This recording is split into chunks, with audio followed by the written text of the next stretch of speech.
今天又是一期花了钱让我遭罪系列的视频。前2期呢，我录过让我遭罪的衣服和鞋子。如果感兴趣的朋友们，你们懂的，可以先去看看前2期的内容。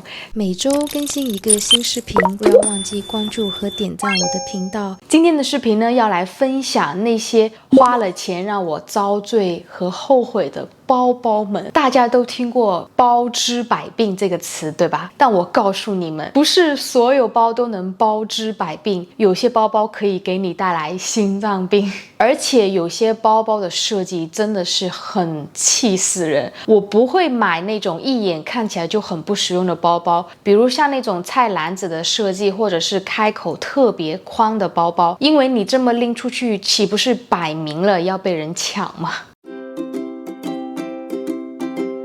那第一个包呢，我踩过很多雷，并且让我永远对这类型的包包非常的杜绝，就是皮质很硬挺的包包。特别是在一些中小型的包包设计里，本身包的容量呢，它就不是很大，然后包包的皮质呢还特别硬的话，就有2个问题。第一个呢，就是你很难把手伸进内层里拿东西，因为整个空间就特别的窄。那第2个问题呢，就是你稍微多装一点东西之后，包包就完全的扣不上，而且整个包看起来就特别大块，特别的鼓。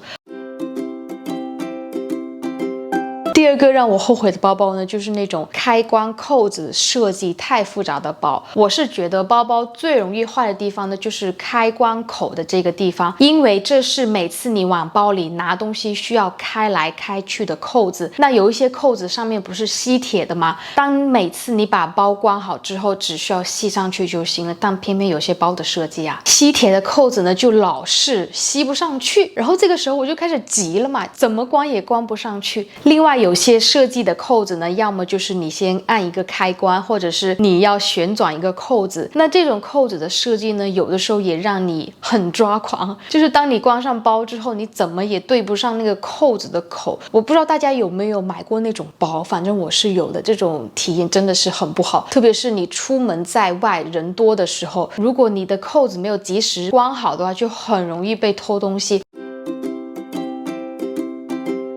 说实话，对于我这个矮个子来说啊，除了公寓里设计的一些柜子装得太高，导致我没有办法碰到的空间。另外一点我还讨厌的就是那些居然不能调节长度的链条，真的是要气死我了。对我来说，背上包之后的长度呢，到我腰的这一块其实就刚刚好，这也是我能接受最长的长度。我之前买了一款包，设计、容量、皮质都是我非常喜欢的。但唯一让我最遗憾的一点就是它的链条没有办法调节，我只能单肩背，挎背呢是完全不可能的。这个长度呢已经是到我腰很下面的位置了，因为有的时候呢你在官网看模特展现的图呢是完全不可信的。那后来那只包呢就被我处理掉，就是我放到网上去卖了，希望它现在能在别人家过得特别好吧。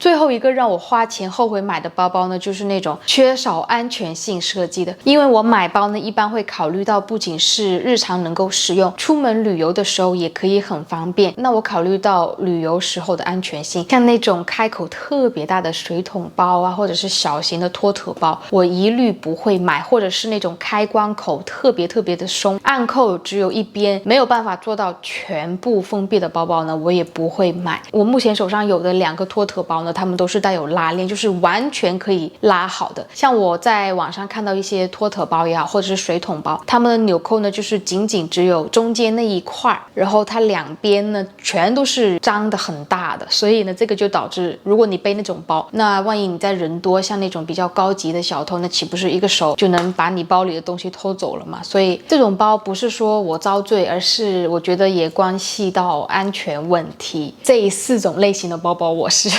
不会再买了。好了，那这就是今天以上所有的内容，希望你们喜欢。喜欢的话不要忘记关注、点赞加收藏。那我们下期视频再见，拜拜。